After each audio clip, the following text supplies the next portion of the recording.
Easy method teaching সেন্টারে আপনাদের স্বাগতম। সুপ্রিয় শিক্ষার্থীবৃন্দ, আসসালামু আলাইকুম। আজকে একটি সূত্র থেকে মিটার, গজ, হাত, ফুট, লিং, ইঞ্চি কিভাবে বের করতে হয় তা জাদুকরি ফর্মুলায় দেখানো হচ্ছে। মনোযোগ দিয়ে দেখুন, গণিতের জন্য অনেক উপকার হবে। আপনারা স্ক্রিনে লক্ষ্য করছেন, দেখেন আমি সূত্রের নামগুলি লিখেছি, ভালো করে লক্ষ্য করুন। এখন আমি এদের মানগুলো বসাইয়া নেই। আপনারাও লিখে রাখতে পারেন, যেমন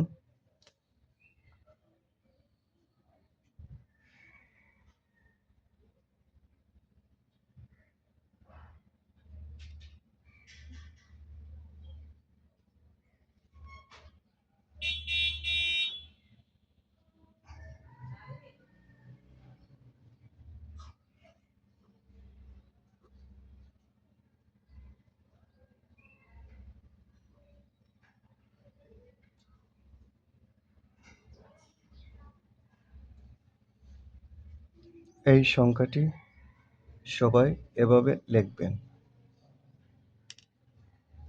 সবাই আমার নিজের মতোই লিখবেন।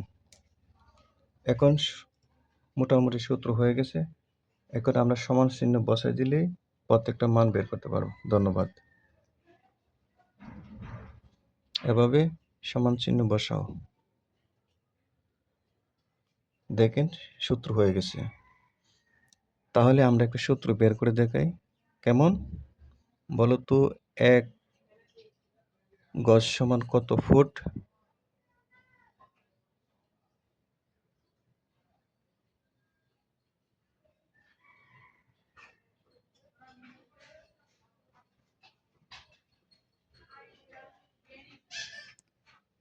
এখানে আমার সূত্র থেকে আমরা লিখি 22 গজ সমান 66 ফুট।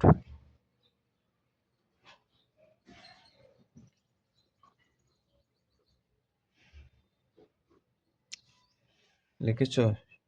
অতএব 1 গজ সমান 66 ভাগ 22 সমান 3 ফুট। উত্তর 3 ফুট। দেখেছ? এখন বলুন 1 মিটার সমান কত ইঞ্চি?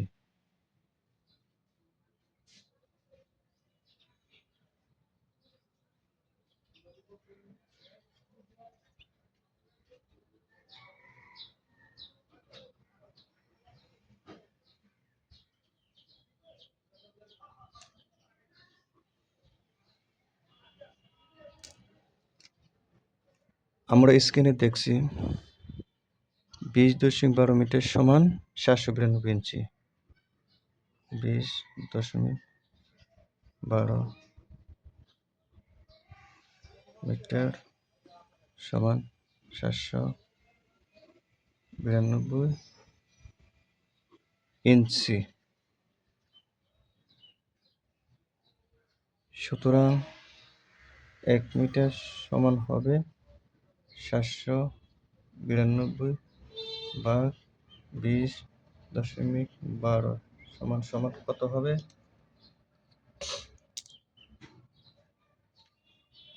700। দেখুন 792 ভাগ 20.12 39.36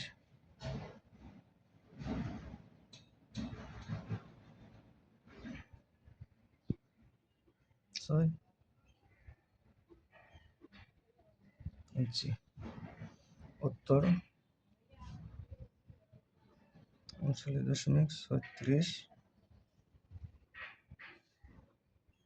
ইঞ্চি। আমি 2টি সূত্র লিখে দেখাইলাম।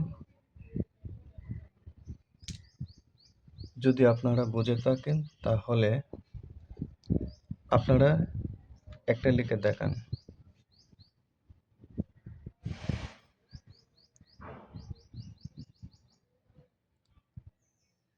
আপনারা লিখে দেখুন 1 ইঞ্চি সমান কত ফুট? 1 ইঞ্চি সমান কত ফুট? এমনভাবে হবে, এমনভাবে, যেমন 792 ইঞ্চি। যেটার মান দেওয়া আছে এটা সামনে রাখবেন, এই যে এটা 792 সমান ফুট কত? 66 ফুট। 66 ফুট। অতএব 1 ইঞ্চি সমান সমান 66 বা 792 সমান সমান 1 ইঞ্চি সমান কত ফুট বাড়িব? আমাদের সঙ্গে থাকবেন। ধন্যবাদ। শেয়ার দিয়ে অন্যদের জানিয়ে দিন। আসসালামু আলাইকুম।